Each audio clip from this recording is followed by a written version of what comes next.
Halo, nama saya Nugi Arditama. Saya akan menjelaskan tentang definisi dan manfaat encapsulation. Definisi encapsulation adalah suatu metode pada Java programming untuk melindungi data-data, khususnya data yang bersifat penting, supaya tidak dapat diakses secara publik.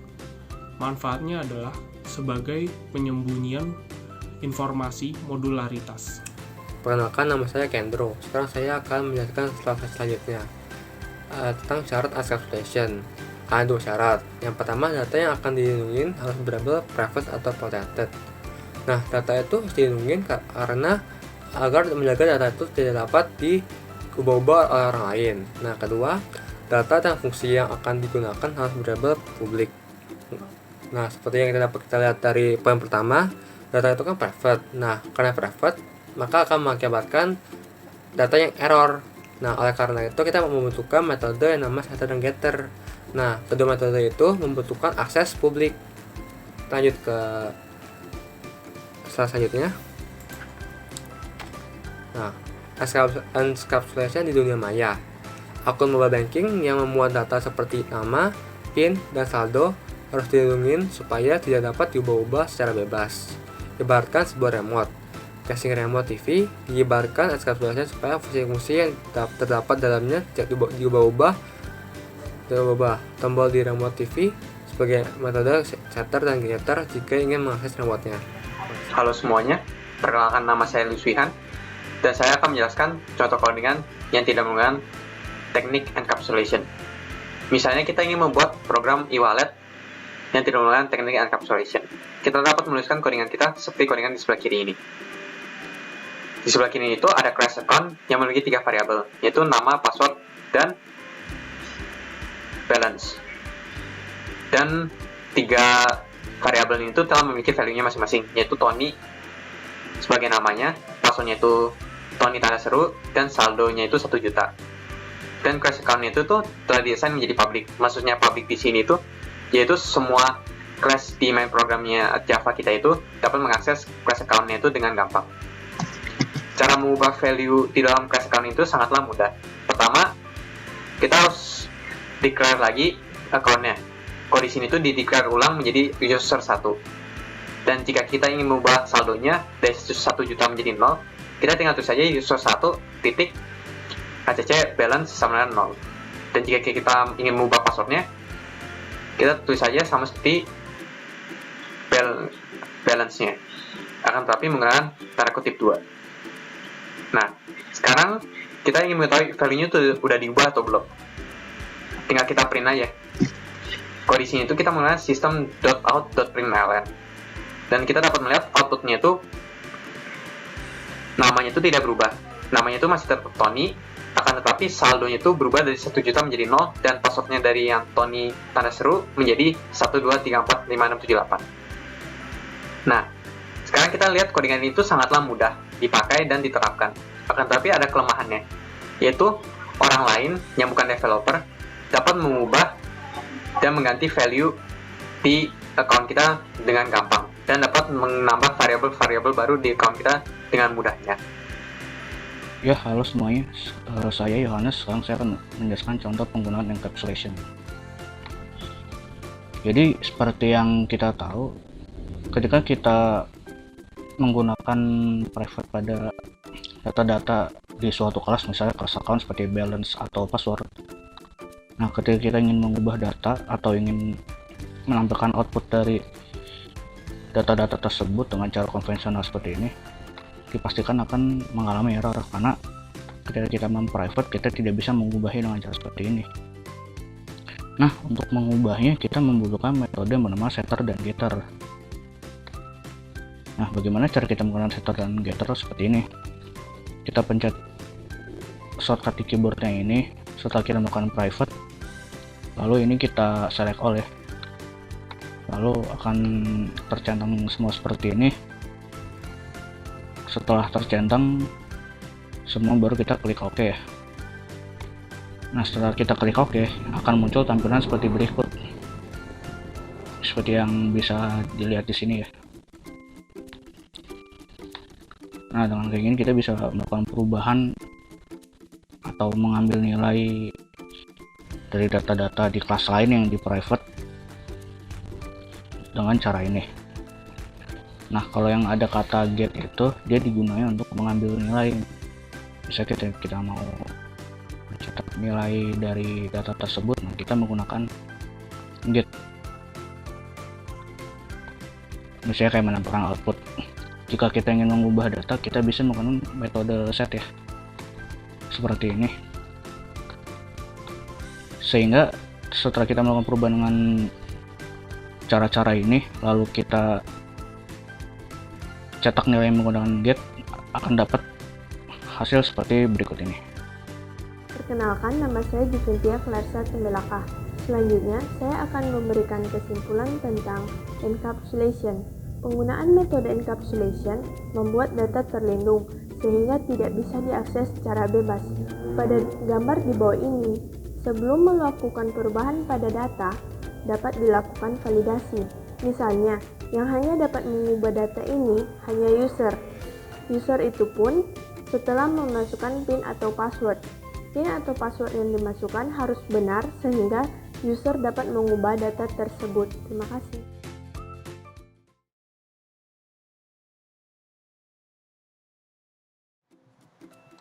Ya, halo semuanya. Nama saya Vincent Hadinata dan sekarang ini saya akan menjelaskan tentang implementasi kode dari encapsulation di Java. Nah, sebelumnya kita bikin project dulu aja. Misalnya nama projectnya encapsulation. Nah, encapsulation ini kita bikin kelas mainnya.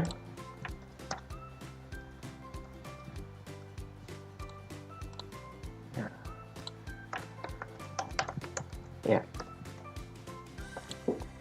Nah, seperti yang kita tahu bahwa encapsulation itu adalah suatu metode untuk melindungi suatu data agar tidak bisa diakses oleh kelas lain.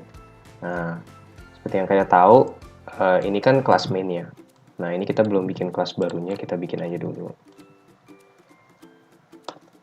Misalnya kita bikin kelas mahasiswa gitu ya. Nah, di kelas mahasiswa itu coba kita buat string nama sama string name gitu ya. Nah, kalau seperti ini nama dan name-nya itu bisa diakses oleh kelas main. Nah, padahal yang kita mau adalah melindungi dua atribut ini supaya tidak bisa diakses oleh main secara sembarangan. Nah, kita coba bikin objek dulu aja, misalnya mahasiswa objek gitu ya, sama dengan new mahasiswa itu ya.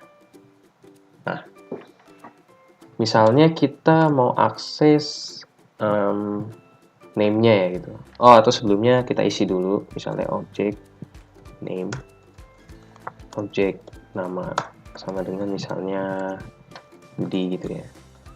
Nah, objek name misalnya kita asal aja gitu ya.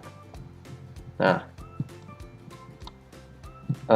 di objek ini udah ada Budi sama name-nya.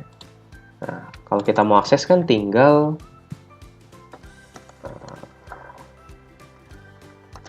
ini ya, misalnya objek nama gitu ya. Coba kita print. Nah, ini bakal muncul Budi. Nah, kalau seperti ini artinya kelas main ini dapat mengakses atribut-atribut dari kelas mahasiswa yang kita sudah buat dari objek ini, dari objek yang kita sudah buat juga. Nah, tentunya kan ini bukan encapsulation ya. Kita tidak boleh secara langsung mengakses atribut-atribut yang ada dalam kelas mahasiswa ini. Nah, bagaimana caranya supaya si Budi dan ya NIM-nya ini bisa tidak secara langsung dapat diakses. Nah, itu kita rubah di kelas mahasiswanya.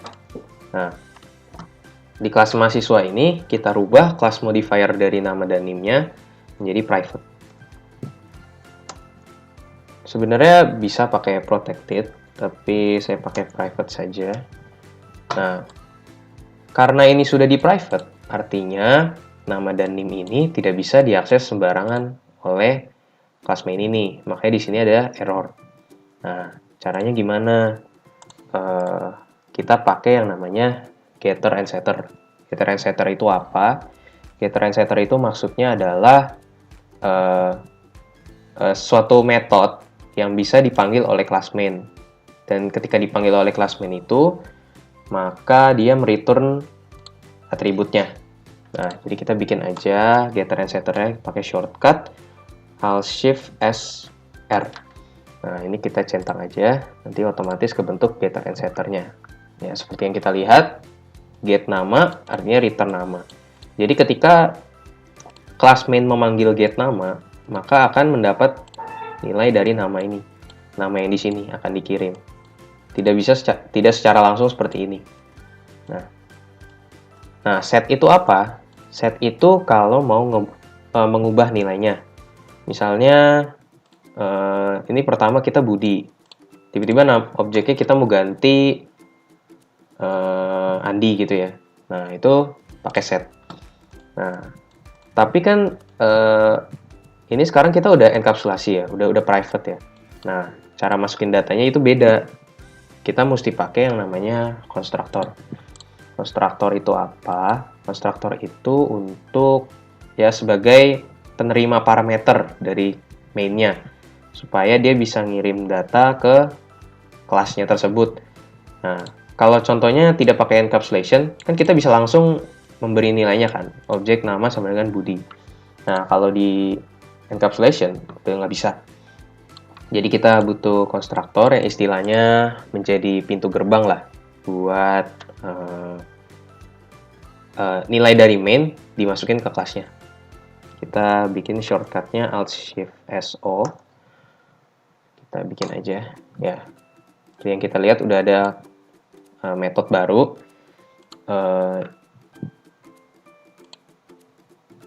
Ya. Jadi dia bakal nerima nama sama NIM. Itu ya. Nah, ini agak ada yang salah. Bisa dengan NIM itu ya. Nah, ini udah jadi kelasnya yang udah dienkapsulasi. Nah, ini kan banyak error ya. Kita komen aja yang ini. Kita bikin cara baru buat masukinnya.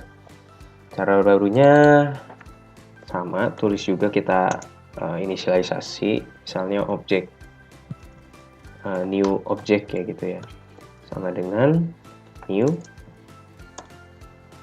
mahasiswa. Nah, di dalam kurung ini kita isi parameter. Di sini kan parameternya nama sama NIM ya. Berarti kita masukin nama yang kita mau masukin sama NIM-nya. Misalnya kita masukin ya Budi lagi. NIM-nya kita copy aja dari sini gitu ya. Nah, kalau kita udah tulis begini, artinya dia bikin objek dari kelas mahasiswa. Nah, nilainya 2 ini. Ini akan dikirim ke konstruktornya, yaitu ini. Dari konstruktornya akan ditaruh di nama yang ini, gitu. Ini di sini ada super. Super itu maksudnya adalah menandakan bahwa dia menerima parameter dari sini, super kelasnya, gitu. Jadi, nah sekarang nih cara ngaksesnya gimana? Cara ngaksesnya ya tinggal, misalnya kita mau print ya. Nah, biasa kan kita tinggal objek.nama gitu ya. Nah, sekarang kita ganti objek.getNama gitu. Nah, karena sebelumnya nama ini tuh sudah dienkapsulasi, jadi nggak bisa diakses secara langsung. Kita mau panggil fungsi getNamanya yang ada di sini, sehingga dia mereturn nama yang ini. Jadi bisa kita akses. Nah, Oh iya, satu lagi, syarat encapsulation kan yang pertama datanya class modifier-nya private atau protected ya. Satu lagi, fungsi method getter, setter, atau konstruktornya harus public.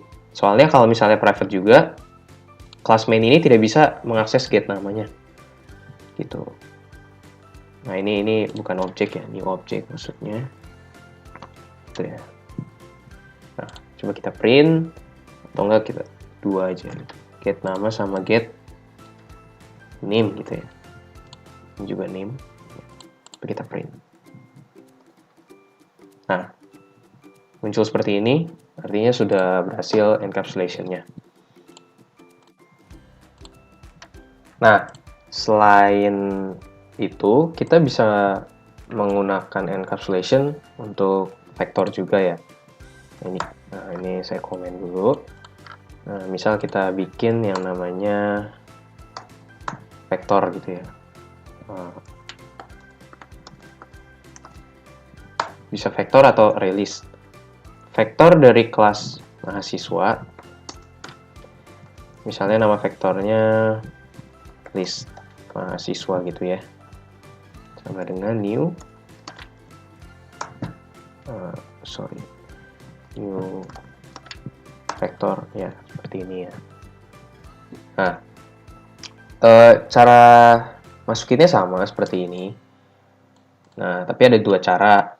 Kalau mau langsung, kita bisa aja langsung list mahasiswa dot add. Nah, add ini untuk masukin data ke vektornya ya. Tapi kan di sini ini cuma masukin ke vektornya langsung. Nah, sedangkan kita mau masukin ke vektor kelas. Otomatis di dalamnya kita harus bikin kelasnya, new-nya. Ya, jadi kayak gini. Nah, namanya terserah, misalnya Andi. Ya, name-nya bebas aja. Nah, kalau sudah kayak gini, artinya dia bakal naruh Andi beserta name-nya di indeks pertama dari vektor tersebut. Kalau kita mau nambahin lagi, tinggal add lagi, dan add lagi. Misalnya ini namanya ini gitu ya.